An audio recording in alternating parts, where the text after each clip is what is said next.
మనకి అమరావతి ఉంది. అమరావతి రాజధాని వర్క్స్ స్టార్ట్ అయ్యాయి.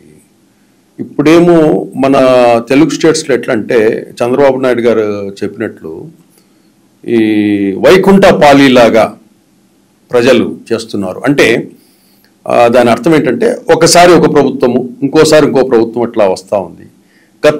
గతంలో వీళ్ళు ఏదైతే చంద్రబాబు నాయుడు గారు ఆ రాజధాని అంశం తీసుకుని వచ్చిన తర్వాత ఇమ్మీడియట్గా గవర్నమెంట్ మారటం, తర్వాత జగన్మోహన్ రెడ్డి గవర్నమెంట్ రావటం, రాజధాని ఆగిపోవటం, మళ్ళీ ఇప్పుడు చంద్రబాబు రావడం, దాన్ని మొదలు పెట్టడం.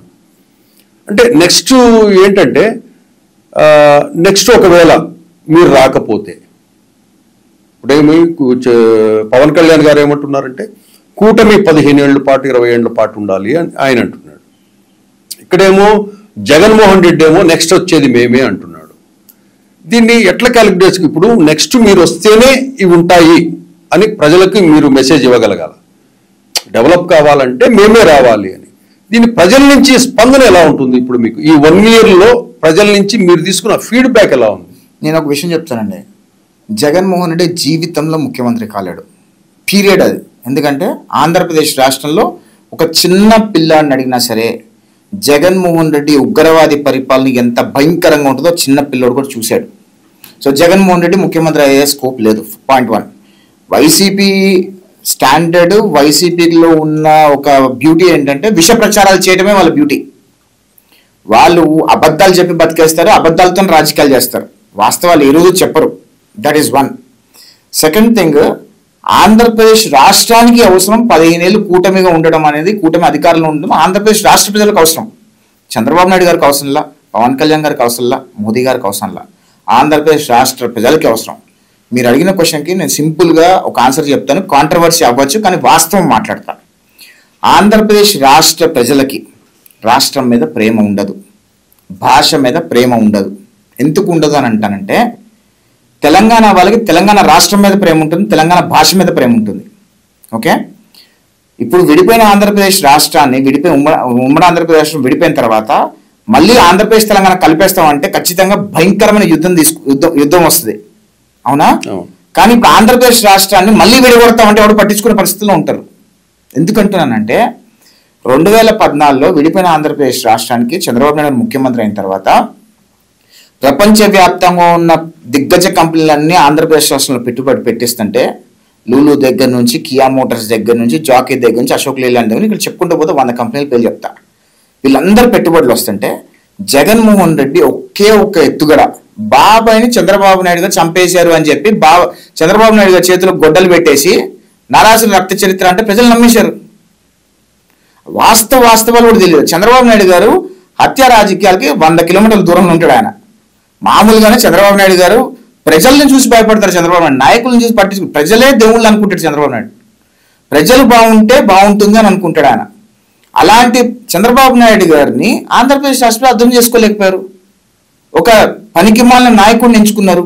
ఆ పనికిమాలిన నాయకుడు అధికారంలోకి వచ్చి రాష్ట్రాన్ని ఏ రకంగా సర్వనాశనం చేశాడు గత 5 సంవత్సరాలు మనం చూసాము.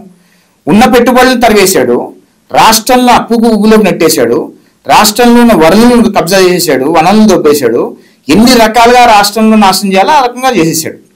సో పాయింట్ ఏంటంటే ఆంధ్రప్రదేశ్ రాష్ట్ర ప్రజలకి తొందరగా నమ్మేస్తారు, ఏం చెప్పినా నమ్మేస్తారు అని నేను అనుకుంటున్నా. అదేవిధంగా ఒకవేళ వాళ్ళ రాష్ట్రం మీద ప్రేమ ఉండి, వాళ్ళ భాష మీద ప్రేమ ఉంటే రాష్ట్రానికి ఎవరు మంచి చేయగలుగుతారు, రాష్ట్రాన్ని ఎవరు అభివృద్ధి చేయగలుగుతారు, వాళ్ళ పిల్లల లైఫ్కి ఎవరు భరోసా ఇవ్వగలుగుతారని ఆలోచిస్తారు. రైట్? 2024 ఎలక్షన్స్ కూడా అండి, 2019-2024 వరకు రాష్ట్రంలో జరిగిన జగన్మోహన్ రెడ్డి ఉగ్రవాది పరిపాలనకి బలైపోయి, వెక్స్ అయిపోయి ఎడ్యుకేటెడ్ పీపుల్ బయటికి వచ్చి ఓటేశారు కాబట్టి మెజారిటీ వచ్చింది. ఒకవేళ ఎడ్యుకేటెడ్ పీపుల్ కనుక బయటకు వచ్చి ఓటు వేయకపోయిందంటే జగన్మోహన్ రెడ్డి ఓటుకు నోటు ఏ రకంగా అయితే ఎన్ని వేలు ఖర్చు పెట్టాడో మేబీ జగన్మోహన్ రెడ్డి గెలిచి ఉండేవాడేమో. ఎడ్యుకేటెడ్ పీపుల్స్, ఎన్ఆర్ఐస్ బయటకు వచ్చి ఓట్లు వేయటం వల్లనే ఆంధ్రప్రదేశ్ రాష్ట్రంలో ఈరోజు 164 సీట్లు వచ్చినాయి. ఓపెన్ చెప్తాను, దానిలో మొహమాటం ఏమీ లేదు. ఎవరు ఏదనుకున్నా అనుకోకపోయినా చదువుకున్నాడు బయటకు వచ్చి ఓటేశాడు కాబట్టే కూటమి అధికారంలోకి వచ్చిందండి. చదువుకున్నాడు ఎప్పుడైతే ఓటు వేయడో ఖచ్చితంగా పనికిమాలిన నాయకులు ఖచ్చితంగా అధికారంలోకి వస్తారు. అది వాస్తవం, అది ఫ్యాక్ట్, ఎవడు కాదనలేడు. ఎందుకంటే ఈరోజు చదువుకున్నాడు ఓటు వేయకపోవటం వల్ల చదువు రానివాడు లేబర్ ఓట్లన్నీ కూడా ఈ రాజకీయ నాయకులు కొంటారు. వాళ్ళు వెళ్ళి ఓట్లు వేస్తారు, వాళ్ళని బూతులు తీసుకెళ్లి ఓట్లు వేస్తారు. వాళ్ళు ఎవరైతే ఎక్కువ డబ్బులు ఇస్తారో వాళ్ళకే ఓట్లు వేస్తారు కదా. జగన్ రెడ్డి 3,000 ఇస్తాడు, ఆ 3,000 ఇచ్చిన వాడికి వేస్తాడు. చంద్రబాబు నాయుడు డబ్బులు ఇడు ఓటుకి నాకెందుకు అనుకుంటాడు ఆయన, సో ఆయనకు ఓటేయరు. అట్లా ఉంటది. అందుకే that's what I would strongly say people of Andhra doesn't love their state or doesn't love their language. నేను ఇక్కడ ఏంటంటే, మీరు ఇందాక ఓట్లకు చంద్రబాబు నాయుడు డబ్బులు ఇవ్వడు అన్నారు. అంటే మీరు ఎలక్షన్స్ లో ఎప్పుడు కూడా ఓట్ల కోసం డబ్బులు ఎప్పుడు పంచలేదా? మీరు పంచుతాం, అది ప్రతి రాజకీయ పార్టీ పంచుతారు, పంచకుండా ఏముండరు. కానీ జగన్మోహన్ రెడ్డి పంచినంత పంచలేడు కదా చంద్రబాబు నాయుడు గారు. అది కదా వచ్చింది. ఏ రాజకీయ పార్టీ అయినా పంచాల్సిందే, కొన్ని వర్గాలకు పంచాల్సిందే. ఏ రాజకీయ పార్టీ అయినా ఎవరికైనా పంచుతారు. కానీ జగన్మోహన్ రెడ్డిని డబ్బులు పంచడంలో బీట్ చేయలేం కదా, అది వచ్చింది తలకాయ నొప్పి మాకు. చంద్రబాబు నాయుడు దానికి అగేన్స్ట్. ఇక్కడ